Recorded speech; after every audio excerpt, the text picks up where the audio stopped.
Senior Senator from Maine is recognized. Mr. President, I ask that proceedings under the call be vitiated. No objection. So ordered. Thank you, Mr. President. Mr. President, tomorrow we will take a vote on Senator Toomey's amendment and on cloture and final passage. And there may not be time, as we're wrapping up the work on this bill, for me to pay tribute to some very valuable individuals who worked very hard on this bill, and that is the members of the staff on both sides. And I want to particularly commend three members of my staff, John Kane, Katie Brown, and Betsy McDonald, who have literally worked night and day to try to work out amendments, procedure, to work with a wide variety of staff on both sides of the aisle. Our staff are often the unsung heroes of this institution, and in this case, I was receiving emails from my staff last night at 1:46 a.m. Giving me the latest. And I just want to publicly thank them and the floor staff on both sides, and the Help Committee staff, everyone who was involved, but particularly the three members of my staff, John, Katie, and Betsy, who literally have devoted countless hours to this bill, and I know they will be very happy when we reach final passage tomorrow. Thank you, Mr. President. I yield the floor, and I suggest the absence of a quorum. Clerk will call the roll. Mr. Alexander.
The quorum call continues on the Senate floor. We're waiting for a member to come to the floor and speak. Our live coverage of the U.S. Senate continues here on C-SPAN 2. As this quorum call continues, we're going to show you Republican Senator Kelly Ayotte of New Hampshire from earlier today. She came to the floor to talk about the health care law, calling for a timeout on the law. Madam President, today I rise to talk about the impact that Obamacare is having on the people of my state, the state of New Hampshire. It's been over a month since the health care exchanges have opened, and in that short time, we've already seen so many problems with Obamacare. Frankly, it's a mess. The failure of healthcare.gov is something that has revealed deeply troubling incompetence in terms of implementing a website that people can use and have access to and is secure and protects their private information. And frankly, we're in a position where really the website is merely the canary in the coal mine. The flaws in this law are much deeper than the website. Even former supporters of Obamacare are telling me that it's not working. I'm hearing from my constituents about this, and frankly, I feel very badly for them because so much of what's happening to them is as a result of how the law is drafted and concerns that were brought forward years ago at this point. For example, I've heard from Marianne in Lisbon, New Hampshire, and she said, "We had hoped this would be a solution, but instead it will be more of a financial drain." The American people are the ones who are paying the price right now. They're getting cancellation notices, they're seeing their premiums go up, and they're losing their doctors. Workers are suffering. Many of them have seen their hours cut to 29 hours because of an arbitrary mandate defining full-time workers as those who work 30 hours a week. Others are fearful that they'll lose their employer-sponsored coverage altogether, and business owners remain reluctant to expand, worried that they'll trigger the looming penalties from Obamacare. Most tragically, we now know that the law was sold to the American people under false pretenses. The President said, if you like your insurance plan, you keep it. In fact, yesterday we checked the website for the White House, and that claim is still on there. I'm hearing every day from New Hampshire residents who are telling me that they're seeing their health insurance policies canceled. In fact, in the newspaper this morning, I picked it up, and the headline in New Hampshire announced that 22,000 individuals will see coverage canceled at the end of the year.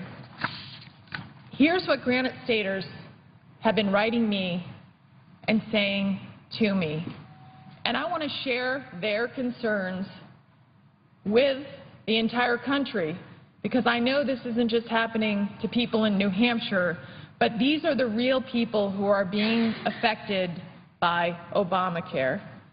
Lynn in Greenland wrote me, the President was wrong. I can't keep my coverage if I like it, and I can't keep my preferred hospital, and his plans are the ones that are subpar. It's bringing me to tears on a daily basis. Please help. Edward in Marlow is self-employed. I feel so badly when I receive letters like this. He has a rare disease and a high deductible plan. He wrote, I received a notice from Anthem last week that they will be canceling this policy. Is that what President Obama meant when he said that no one who currently has their own policy and likes it will lose it? I am devastated that I will now have to go out and secure another policy somewhere which could cost me significantly more. Jennifer in Canaan wrote, I received a letter from Anthem Blue Cross stating that my current health insurance plan was being discontinued because it did not conform to the law under the Affordable Care Act. In other words, the plan I was promised I could keep was made illegal by Washington politicians. Michael in Atkinson said, "Kelly, we have been told this would expand options. The fact is we are now being told what we can and what we cannot do and where we can go. To say that I am upset would not begin to describe how I feel." Richard in Alton Bay said, "I'm a small business owner in New Hampshire and have been with my health insurance provider for over 10 years. I was recently informed that the policy I have had for all of these years, and I like quite a bit, will be canceled due to provisions in Obamacare. When I contacted the company, they said they are planning to transition me into a plan that costs more and offers substantially less benefits and protections than my original plan. I am outraged by this." Jamie in Littleton wrote me, "Today we received a letter from Anthem Blue Cross stating my husband's individual health care plan, which he's had for 15 years, will be changing to conform to ACA laws and will no longer be in effect come September 1st, 2014. Lewis in Sunapee wrote me, "What just happened? I received a cancellation notice from my insurance company and the coverage I am eligible for is more expensive. Help me." President Obama has made the promise that if you like your doctor, you will be able to keep your doctor, period. For those who are seeing their plans canceled, we know that that's simply not the case. But there's another issue that New Hampshire is facing, and that's a matter of choice and keeping not only the doctor that you want to keep, but also going to the hospital that you want to go to. Because in New Hampshire, there's only one insurer who's going to participate on the exchanges at this point. And to keep costs down, the insurer has decided to limit its network. So 10 of our 26 hospitals are not part of the exchange and are excluded. So, for example, the capital of New Hampshire is Concord. One of the hospitals that's been excluded is Concord Hospital. I worked in Concord for years. To think that the Concord Hospital is going to be excluded and all the people in that area that rely on that hospital, have had their children there, have all done all kinds of things, and have had treatment there, that they would be excluded if they're now on the exchanges, that they can't go to the Concord Hospital. This is a real impact on people in their lives, and I feel very badly for my constituents. A doctor in Peterborough wrote me. He was once a supporter of Obamacare. He described the consequences simply. In a letter to me, he said that his patients have one of three terrible options right now. And that's because the hospital in his area has been excluded from the exchange. First, they can switch doctors and drive considerable distance to a hospital that Anthem does include in the exchange. Two, Without objection.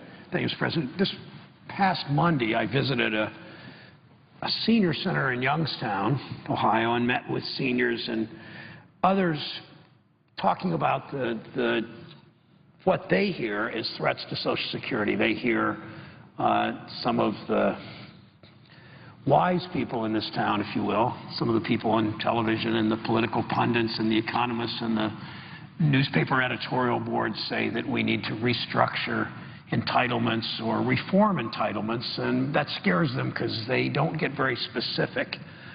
They often, in those statements about reforming entitlements, don't scratch down. The people saying it and the reporters asking them questions don't really scratch beneath the surface and say, what does that really mean?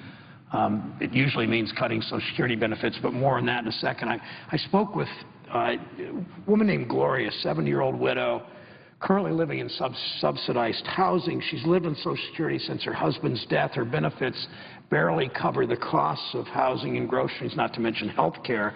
She told me without Social Security she would not know what to do to be able to get along in her life. You know, we owe it to our children, our grandchildren, to deal with this nation's deficit.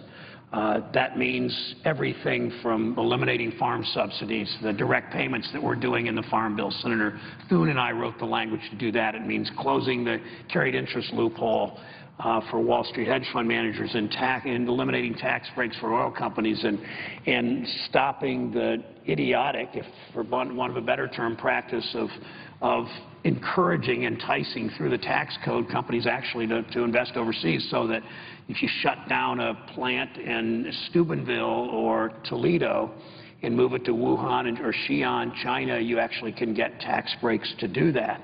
I'm a grandfather a couple of times and about to be a third time, and I guess as you get older, you look at the world, not surprisingly, with a different perspective. I see, because of Social Security and Medicare, hundreds of thousands, millions of Americans get to spend more time with their children and grandchildren because of Social Security and Medicare. 45 years ago, before Medicare, 48 years ago, half of America's seniors did not have health insurance. Today, 99% have it. We know that means people live longer, healthier lives. It means not just they get to see their grandchildren, which is the pleasure and to the delight of almost all grandparents. It also means they get to impart their wisdom and knowledge and values to their grandchildren. Margaret Mead once said wisdom and knowledge are passed from grandparent to grandchild because of this sort of natural tension there might be between children and parents, but from grandparent to grandchild, that wisdom and knowledge makes for a richer society. Because of these two social insurance programs, Medicare and Social Security, we're a richer, better country as a result. Today, 63 million Americans receive Social Security benefits. In my state, it's 2 million. Let me give you a couple of statistics, because this is really a moral question of what we do with our retirement system. Two-thirds of seniors, Social Security is more than half their income. In my state, and the senator from New Hampshire sitting here and the senator from Connecticut, not much different. No state's much different from this. Social Security provides more than half of the income for about two-thirds of seniors. For more than, get this, for more than a third of seniors, Social Security provides essentially 90% all of their income. For one-third of seniors without Social Security, they would have zero or close to zero income. It lists 15 million Americans out of poverty. In my home state of Ohio, Social Security didn't exist. Half of seniors, almost half of seniors, would live in poverty. Looking forward, improving Social Security's adequacy is the best way to address the retirement crisis. Now, that's why I'm working with Senator Harkin and Senator Begich and Senator Hirono and Senator Schatz on the Strengthening Social Security Act. Now, my colleagues will talk about strengthening Social Security, but what do they mean by that? They usually mean strengthening Social Security means we make cuts in benefits, and that cuts in benefits can be raising the retirement age. It can be something called the CPI chained CPI, which is cutting the Social Security cost of living adjustment. It can mean some kinds of means testing, so people get less if they're a little wealthier. It can mean a whole host of things, but each of them is a cut to Social Security. So the debate here seems to be not how do we make seniors' lives better when a third of seniors on Social Security get almost all their income from Social Security, and they're not doing that great with Medicare either. I mean, some of the co-pays and deductibles and all that, some get some help that way. But the debate shouldn't be about all about cutting Social Security, which it really is, this whole strengthening. We got to strengthen Social Security the way they talk about it. We've got to reform entitlements. We've got to worry about the sustainability of Social Security and Medicare, and I do worry about them. But the fix is not to debate cutting these programs and giving these seniors less. And as you know, Mr. President, pensions are defined pension benefits are less than they used to be. Fewer and fewer people retiring now have defined pension benefits unless they have a government job or a good union job. fewer and fewer and fewer have retirement benefits, and fewer people are able to save money. Because we know in the last decade, savings rates have gone down because incomes, while the wealthy have done better and better and better, profits have gone up and up and up. Productivity in the workforce has gone up and up and up. Wages have decoupled with that, haven't kept up. That means that people are saving less. So the original Social Security was you'd have Social Security, you'd have a pension. In the third of the three-legged stools, you had savings. Well, now the savings and the pension, whether it's 401k or a defined pension, are less than they used to be. So Social Security is more important. So why are we even discussing the whole idea of cutting Social Security? That's why our legislation, we need a fairer COLA to start with. It would formalize the Harkin bill. It would formalize a consumer price index for the elderly that calculates the consumer price index, the cost of living adjustment, not the way it does now, a 40-year-old in the workplace. It calculates it based on a 70-year-old who's retired. A 40-year-old in the workplace has a very different set of expenses for their standard of living than does a 70-year-old. Obviously, the 40-year-old spends less on health care on the average than the 70-year-old on the average spends on health care. So we should calculate the cost of living adjustment that way.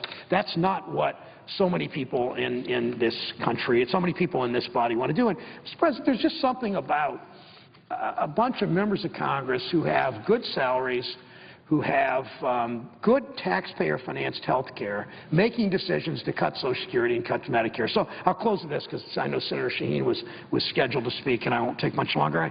But I hear these self-appointed budget hawks, most of whom won't be relying, almost none of whom, colleagues here, will be relying on Social Security to make ends meet in their retirement. And I take a backseat to nobody in what we do about budget cuts, because I've been involved with a lot of colleagues on both sides of the aisle on how we deal with this budget deficit. But when I hear these self-appointed fiscal hawks, these so-called wise men, and they're mostly men, talking about how we need to reform entitlements, just scratch a little deeper, ask them what they mean by that. They'll probably say, well, we can't sustain this. Well, what do you mean by that? Then they'll probably say, well, we need structural reform. Well, what do you mean by that? Ask them the question, what do they really mean? What is their idea? And their idea almost always is either raise the retirement age or cut benefits, in some ways, cut the cost of living adjustment, something like that. I'll close with this. At that same hall I was attending in Youngstown, I was there 3 years ago at a town hall, and a woman stood up. She said, I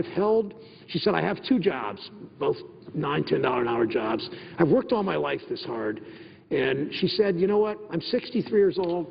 I just got to find a way to stay alive till I'm 65, just for another year and a half, so that I can have health insurance. Imagine that. This is a woman living right on the edge. She won't have much from Social Security. She has no savings. She just wanted to stay alive till she got health insurance. That's why it matters so much what we do on social insurance, why it matters that we protect Medicare, really protect Medicare, not protect it by privatizing it. And it really matters why we protect Social Security and not strengthen, quote unquote, the program by cutting the benefits. That's why our work matters. That's why it's so important that we pass the Harkin, Begich, Hirona, Schatz-Brown bill.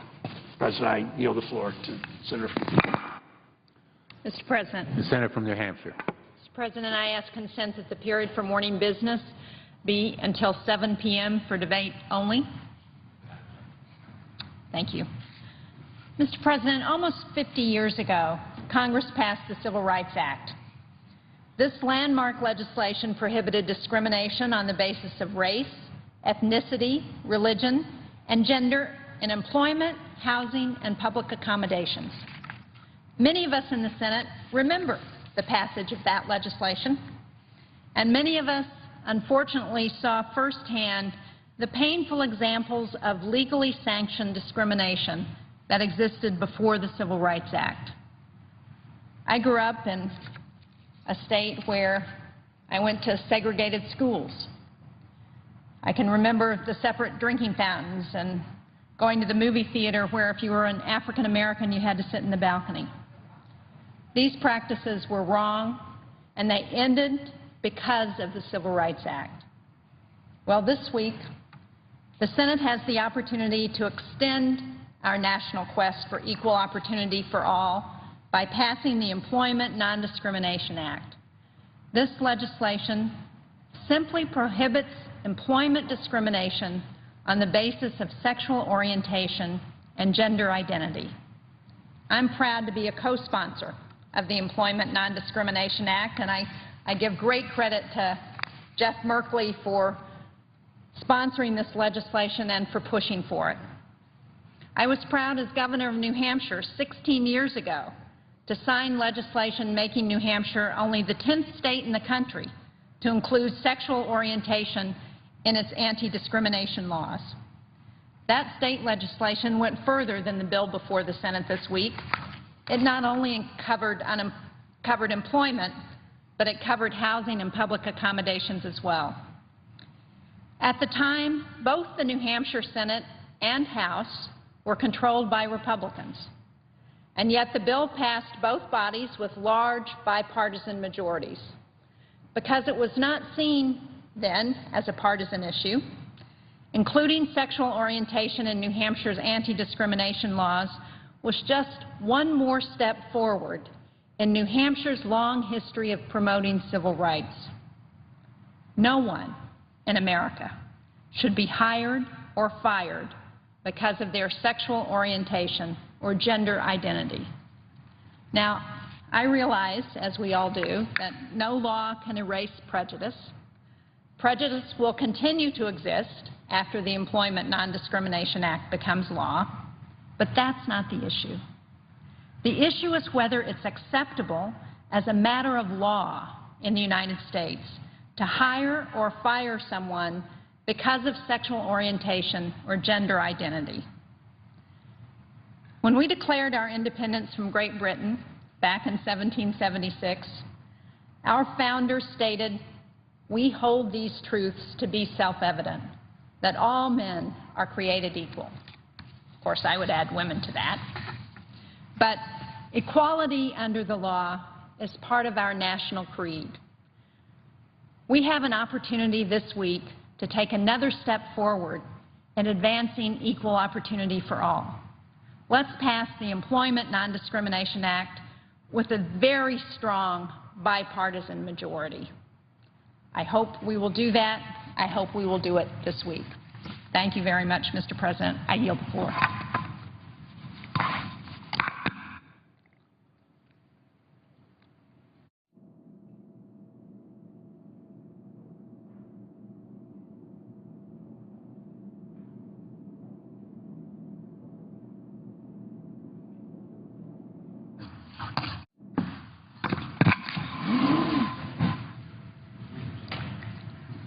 I would note the absence of a quorum.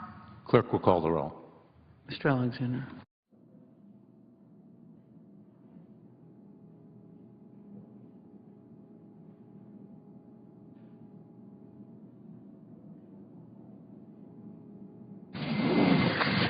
Mr. President, The senator from Georgia, ask unanimous consent that the quorum call be dispensed with. without objection. Mr. President, I rise for a moment, the day after elections all over the country, to pay tribute to a great Georgian. Yesterday, November the 5th, 2013, the city of Sandy Springs elected a new mayor by the name of Rusty Paul. But Rusty was elected to succeed Eva Galambos, the first and only mayor of Sandy Springs, Georgia, an outstanding citizen of our state and a real representative of what it's about to be a good citizen in Georgia. For 30 years, she chaired a committee called the Committee on Sandy Springs from 1975 until 2005. That committee was a committee of community members in an unincorporated area who wanted to have their own city, their own government, and they wanted a privatized government. They tried for 30 years to get the state legislature, 20 of those years I was a part of that legislature, to approve a municipal charter for Sandy Springs.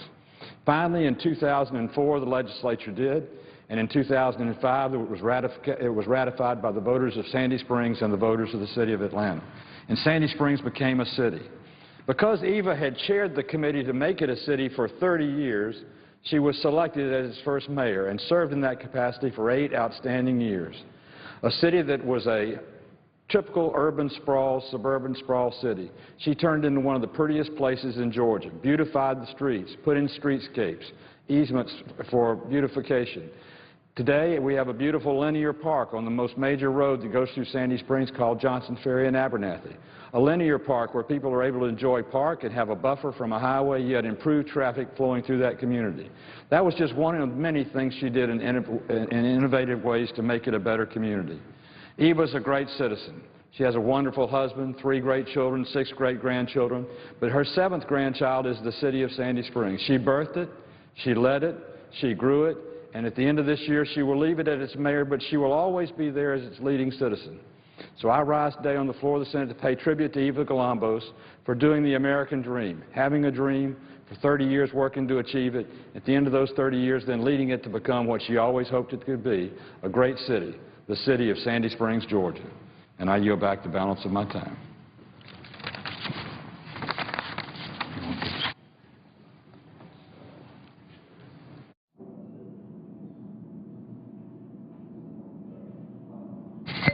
Mr. President, I suggest the absence of a quorum. Clerk will call the roll. Mr. Alexander.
The senator from California. I would ask that the quorum call be dispensed with. Without objection.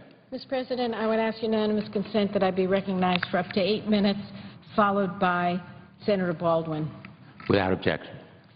Mr. President, I rise today to urge my colleagues to vote for ENDA, the Employment Non-Discrimination Act. This bill is about basic fairness, and it's really about the golden rule, treating others as you would like to be treated. Every single American should have the right to earn a living and provide for his or her family without fearing discrimination in the workplace because of who they are and whom they love. Americans like Marty Edwards, an assistant vice president at the First National Bank of Granbury, Texas, whose story was recently featured in The Advocate. Marty was passed over for promotions at work, despite a very strong 11-year history at the bank. When he asked for an explanation from his vice president and human relations department, he was told that the workers who had received the promotion were, quote, a better fit for the image we are looking for, unquote. Now, Marty Edwards had been hired by the bank right out of college. He formed his professional identity there. He was moving up the ladder until he came out as a gay man. When Edwards asked whether his sexual orientation was the main reason he'd been denied promotions, the bank executive vice president demanded his resignation. Edwards refused, and then he was fired. Now, Marty Edwards' story is sadly not unique. Between 15 and 43% of LGBT people have experienced discrimination in the workplace or harassment in the workplace as a result of their sexual orientation.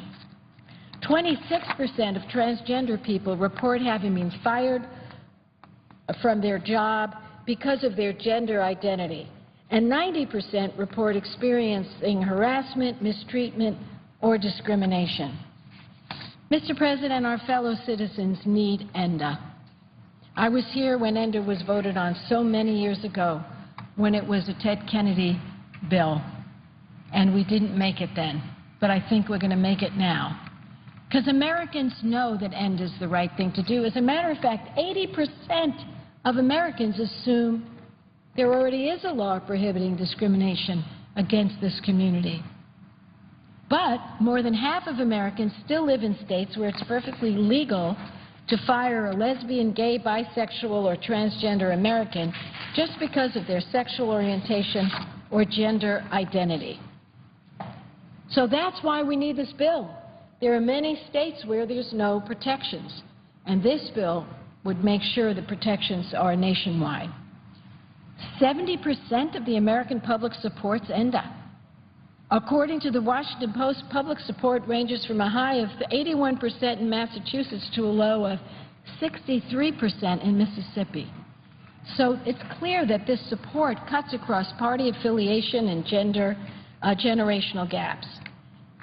Whether you're a Democrat, a Republican, an independent, whether you're a libertarian, whether you're young or old, Americans overwhelmingly support this bill. The American people are basically giving us a message. This is a no-brainer. We shouldn't have to fight about it. We should just vote for it. That's why I was just so dismayed to read that House Speaker Boehner said that he would not support ENDA, and his reason was it will increase litigation. Now, does the Speaker really think that LGBT Americans who have families to support and bills to pay would rather pursue frivolous lawsuits than earn their pay in a workplace free of harassment and discrimination? And here's what's really, I think, disingenuous about that. Republicans do not suggest that all the other groups covered by the Civil Rights Act are filing frivolous lawsuits. In other words, all the rest of Americans who are protected because of their religion, because of their color, because of their creed. Speaker Boehner says they're not filing frivolous lawsuits, and he doesn't want to repeal the civil rights law for those people. Good. But then why does he think that the LGBT community is going to file frivolous lawsuits? I have to say, evidence shows that what he's saying is false. The Speaker ignores the fact that the Government Accountability Office issued a recent report showing that in the 22 states that ban sexual orientation discrimination in the workplace, quote, there were relatively few employment discrimination complaints based on sexual orientation and gender identity filed, unquote. So in other words, there is not a problem with frivolous lawsuits being filed by the LGBT community in the states that have protective laws. That's because LGBT Americans are woven into the fabric of our workplaces, our communities, and every other facet of our American life. So this bill is about granting them the just and fair protections they deserve so that they can live their lives and contribute to our economy without fear of losing their jobs because of who they are or whom they love. It's the moral thing to do, and it makes good business sense. A majority of Fortune 500 companies have sexual orientation and gender identity non-discrimination policies in place.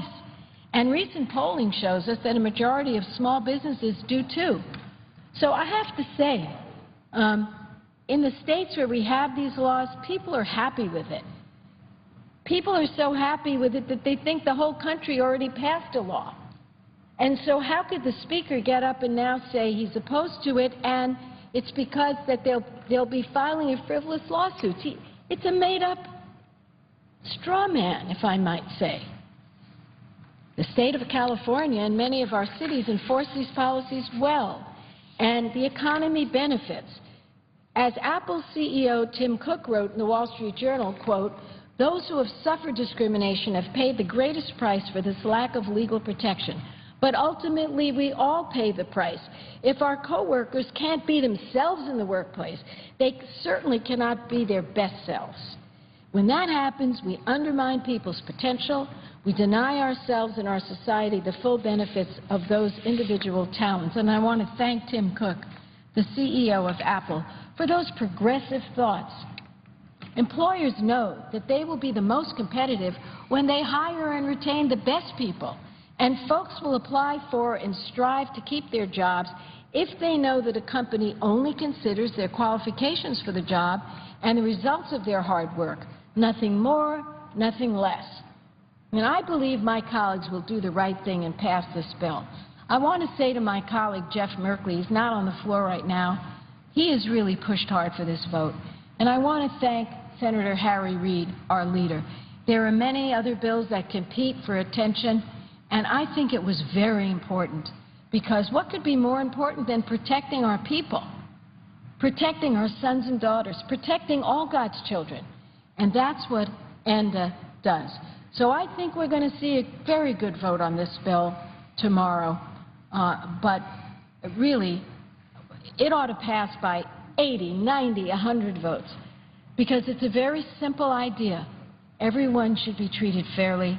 Everyone should be treated equally, and this nation is at its best when we do that. I thank you very much. I yield the floor.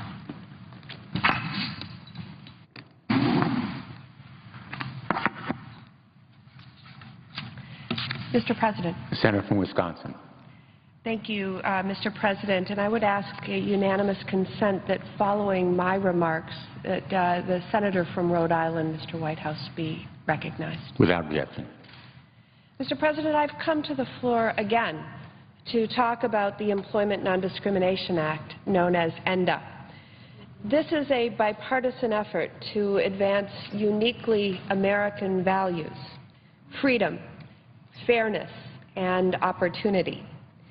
It's about freedom, the freedom to realize our founding belief that all Americans are created equal under the law.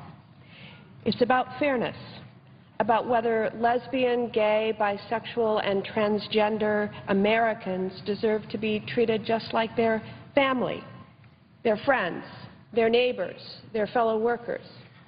And it's about opportunity, about whether every American gets to dream the same dreams and chase the same ambitions and have the same shot at success.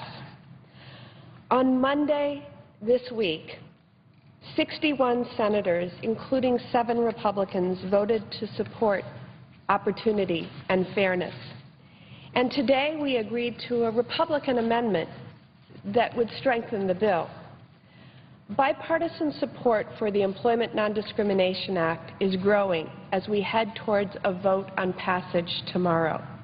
I would urge all of my colleagues to join us and vote for this important legislation.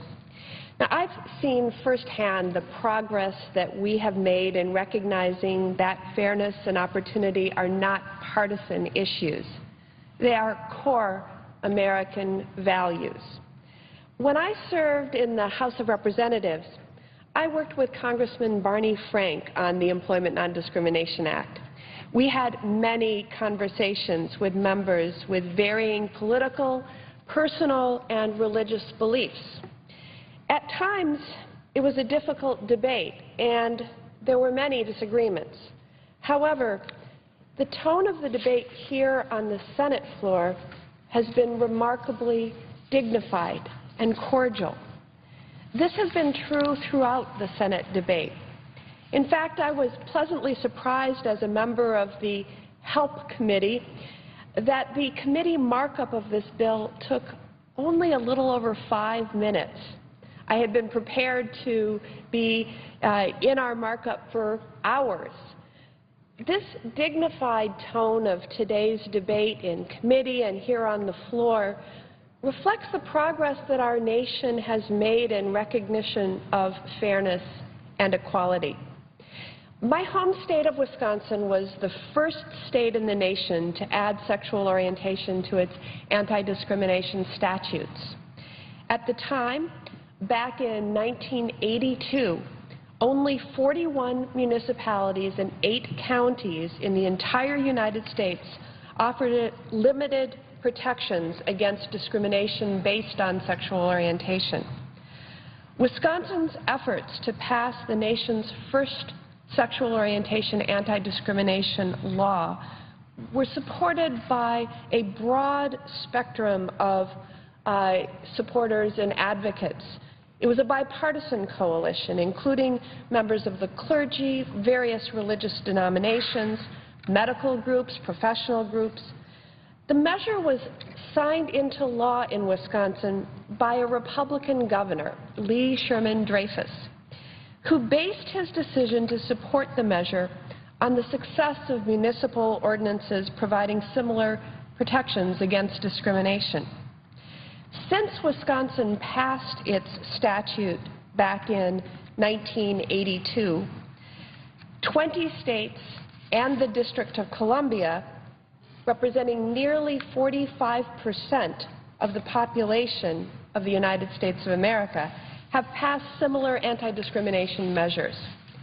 16 states and the District of Columbia also protect their citizens on the basis of gender identity. However, 76 million American workers have to contend with a very ugly reality. It's the reality that in more than 24 states, it is legal to discriminate against LGBT employees. And that is simply wrong. And this legislation seeks to right that wrong. But we don't just want to live in a country where our rights are respected under the law.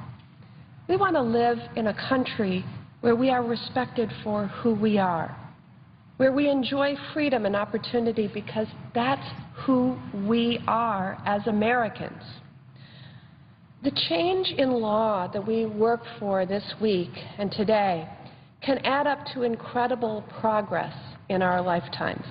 This generation can be the one in which we fulfill the promise of freedom and equality for all, in which America finally becomes a place where everyone's rights are respected at work and every family's love and commitment can be recognized and respected and rewarded under the law. Finally, I would like to recognize my Senate colleagues, the ones with whom I've worked to advance this bill, the Employment Non-Discrimination Act. Senators Merkley and Kirk and Chairman Harkin and Senator Collins, your tireless efforts have led us this close to the finish line with regard to this bill. Without naming all of them, I also want to thank my colleagues who have taken the time to join in our effort to bring cloture and bring this debate before the body, the ones who have taken the time to sit down with me and my colleagues and talk through this issue so that we might answer their questions and move it ahead. It means a lot, and I think this is an important place that we have reached. As we prepare for the final vote tomorrow, I wish that every senator could stand with us and vote for fairness and opportunity. While we might not meet that high mark, I do hope that it's a very strong vote. Passing this bill with a strong majority will show America that the United States Senate believes in a future that is more equal, not less, for all Americans. Thank you, Mr. President, and I would yield my time. Mr. President. Senator from Rhode Island. Mr. President, I had the opportunity while I was waiting my turn to speak on the floor to hear both Senator Boxer and Senator Baldwin, and I want to commend both of them for really excellent and eloquent remarks, and to thank Senator Baldwin for her courage and conviction. And I also know that my dear colleague in the House, Representative David Cicilline, is watching this vote very carefully, and we hope that we will make him and Senator Baldwin and so many people around this country proud when we take this vote up tomorrow. I'm here today for what is now the 49th straight week in which the Senate has been in session to urge that we wake up to the effects of carbon pollution on the Earth's oceans and climate, to sweep away the manufactured doubt that so often surrounds this issue, and to get serious about the threat that we face from climate change. When I come to the floor, I often have a specialized subject. I talk about the oceans and how they're affected by carbon pollution. I talk about the economics around carbon pollution. I talk about the faith community's interest in carbon pollution. Today, I want to talk about the role of the media in all of this. We count in America on the press to report faithfully and accurately our changing world and to awaken the public to apparent mounting threats. Our Constitution gives the press special, vital rights so that they can perform this special, vital role. But what happens when the press fails in this role? What happens when the press stops being independent, when it becomes the bedfellow of special interests? The Latin phrase, quis custodiet ipsos custodes, who will watch the watchmen themselves, becomes then the question. The press are supposed to scrutinize all of us. Who watches them when they fail at their independent role? I want to speak about a very specific example, the editorial page of one of our nation's leading publications, the Wall Street Journal. The Wall Street Journal is one of America's great newspapers, and there is probably none better when it comes to news coverage and to reporting. It is a paragon in journalism until you turn to the editorial page. And then you step into a chasm of polluter sludge when the issue is harmful industrial pollutants. When that is the issue, harmful industrial pollutants, this editorial page will mislead its readers, will deny the scientific consensus, it will ignore its excellent news page's actual reporting, all to help the industry, to help the campaign to manufacture doubt and delay action. As I've said before, there's a denier's playbook around these issues. We've seen the pattern repeat itself in the pages of the Wall Street Journal on acid rain, on the ozone layer, and now most pronouncedly on climate change. And the pattern is a simple one. Deny the science, question the motives, exaggerate the costs. Call it the polluting industry 1, 2, 3. Let's start in the 1970s when scientists first warned that chlorofluorocarbons, or CFCs, which were commonly used as refrigerants and aerosol propellants, could break down the Earth's stratospheric ozone layer, which would increase human exposure to ultraviolet rays and cause cancer. As outlined in a report by Media Matters, this is when the Wall Street Journal's editorial page embarked upon what would become a persistent and familiar pattern. For more than 25 years, the Wall Street Journal's editorial page doggedly printed editorials devaluing science and attacking any regulation of CFCs. January 1976, an editorial proclaimed the connection between CFCs and ozone depletion, quote, is only a theory and will remain only that until further efforts are made to test its validity in the atmosphere itself. May 1979, an editorial said that scientists still don't know to what extent, if any, mankind's activities have altered the ozone barrier or whether the possibly harmful effects of these activities aren't offset by natural processes. Thus, it now appears, the editorial page continued, all the excitement over the threat to the ozone layer was founded on scanty scientific evidence. March 1984, we read on the editorial page that concerns about ozone depletion were based on, quote, premature scientific evidence. Rather, they said, new evidence shows that the ozone layer isn't vanishing after all. It may even be increasing. March 1989, an editorial called for more research on the, quote, questionable theory that CFCs cause depletion of the ozone layer, and implored scientists to, quote, continue to study the sky until we know enough to make a sound decision regarding the phasing out of our best refrigerants. Again, deny the science. Predictably, they also attacked the motives of reformers. A February 1992 editorial stated, "It is simply not clear to us that real science drives policy in this area." And Playbook 3, they warned that action to slow ozone depletion would be costly.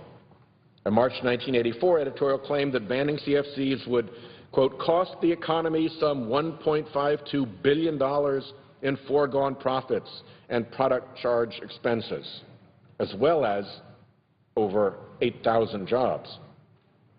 An August 1990 editorial warned that banning CFCs would lead to a, quote, dramatic increase in air conditioning and refrigeration costs. It added, the likely substitute for the most popular banned refrigerant costs 30 times as much and will itself be banned by the year 2015. The economy will have to shoulder at least $10 to $15 billion a year in added refrigeration costs by the year 2000. A February 1992 editorial warned that accelerating the phase-out of CFCs almost surely will translate into big price increases on many consumer products. Well, despite the protests of the Wall Street Journal's editorial page, we actually listened in America to the science, and we took action. We protected the ozone layer, and we protected the public's health, and the economy prospered. What about all those costs that they claimed? Looking back, we can see that action to slow ozone depletion in fact saved money. According to the EPA's 1999 progress report on the Clean Air Act, quote, every dollar invested in ozone protection provides $20 of societal health benefits in the United States. $1 spent, $20 saved. The Journal's response? Silence. They just stopped talking about it. So, on to acid rain. In the late 1970s, scientists began reporting that acid rain was falling on most of our northeastern United States. Guess what? Again, at the Wall Street Journal editorial page, out came the playbook. First, they questioned the science behind the problem. A May 1980 editorial questioned the link between increased burning of coal and acid rain, concluding that existing data are not conclusive and more studies are needed. In September 1982, the editors told us that scientific study, as opposed to political rhetoric, points more and more toward the theory that nature, not industry, is the primary source of acid rain. Nature is the primary source of acid rain. September 1985 Journal editorial claimed the scientific case for acid rain is dying. In June 1989, the editorial page argued that we needed to wait. It's always needing to wait for science to understand, for example, to what extent acid rain is man-made before enacting regulations. During that same period, the Wall Street Journal editorial page also smeared the motives, declaring that the effort to address acid rain was driven by politics, not science. In July 1987, the editorial page wrote, consistent with number 2 there on the playbook, as the acid rain story continues to develop, it's becoming increasingly apparent that politics, not nature, is the primary force driving the theory's biggest boosters. Wall Street Journal editors also consistently opposed plans to address acid rain because of cost concerns, number 3 in the playbook. A June 1982 editorial warned of the immense cost of controlling sulfur emissions. A January 1984 editorial claimed a regulatory program for acid rain would cost upwards of $100 billion. These claims were made even as the evidence mounted against their position, even as President Reagan's own scientific panel said that inaction would risk irreversible damage. And, of course, the cost equation of the Wall Street Journal editorial page was always totally one-sided. Always the cost to clean up the pollution, never the cost of the harm that the pollution caused.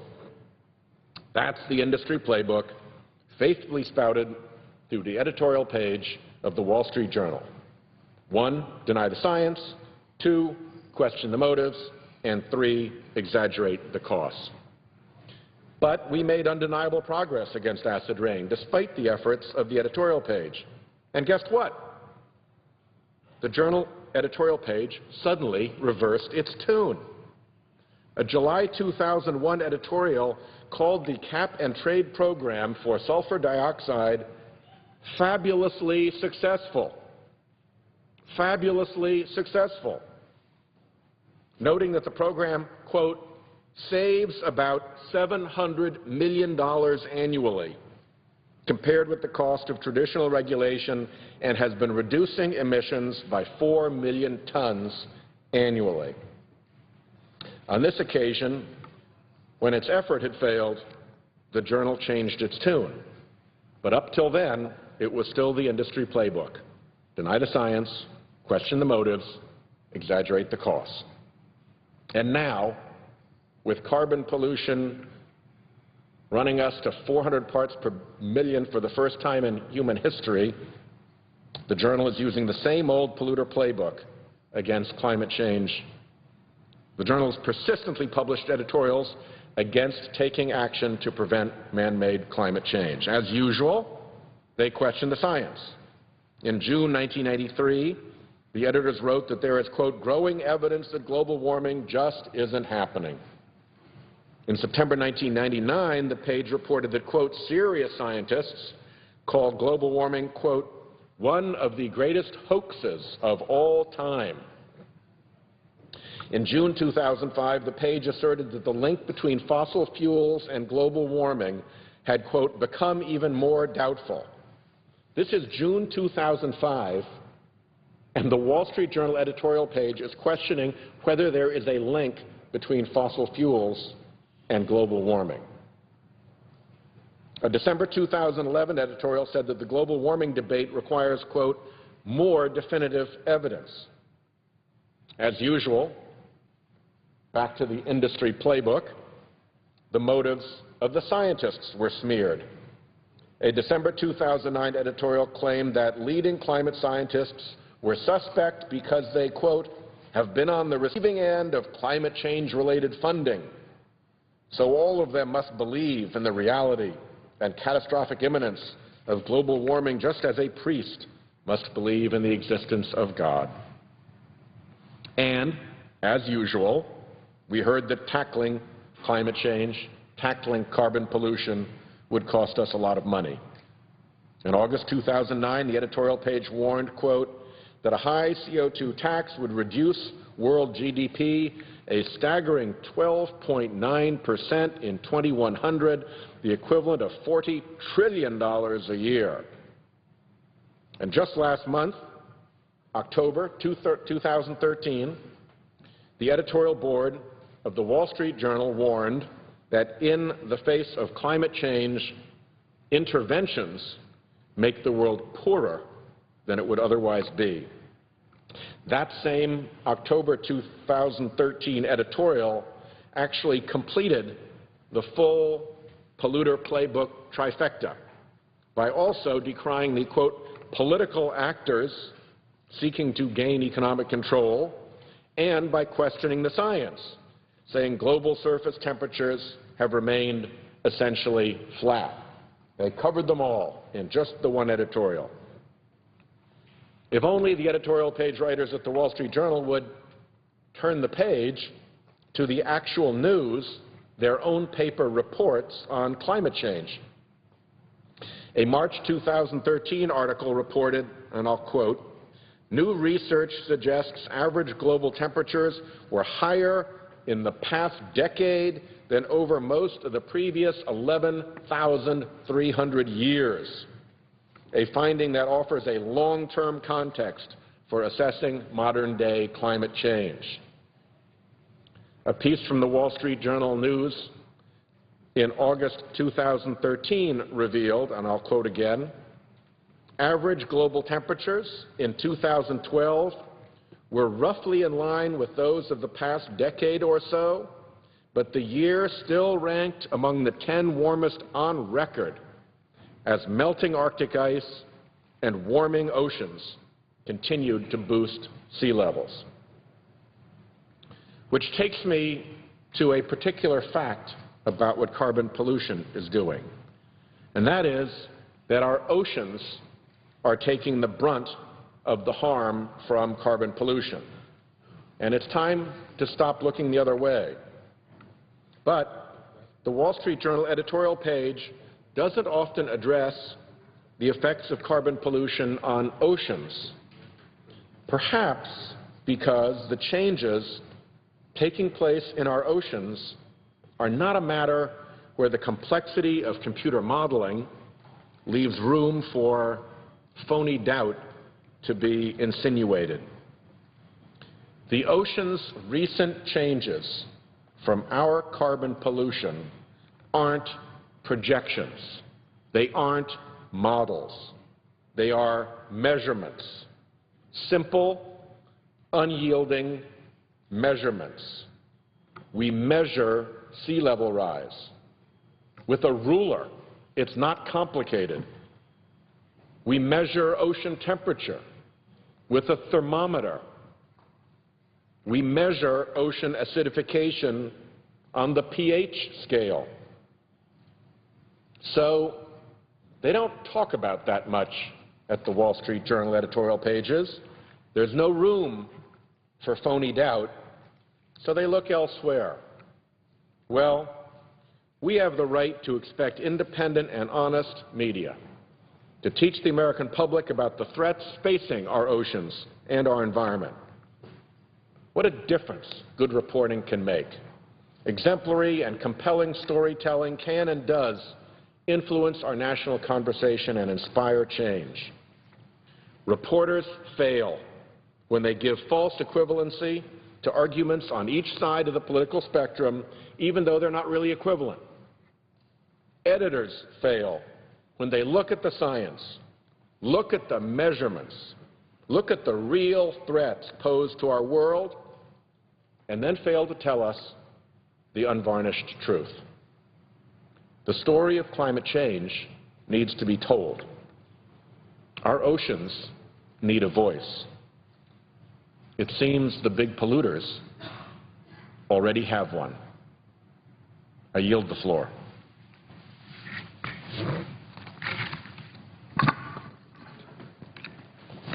Mr. President. Senator from Hawaii.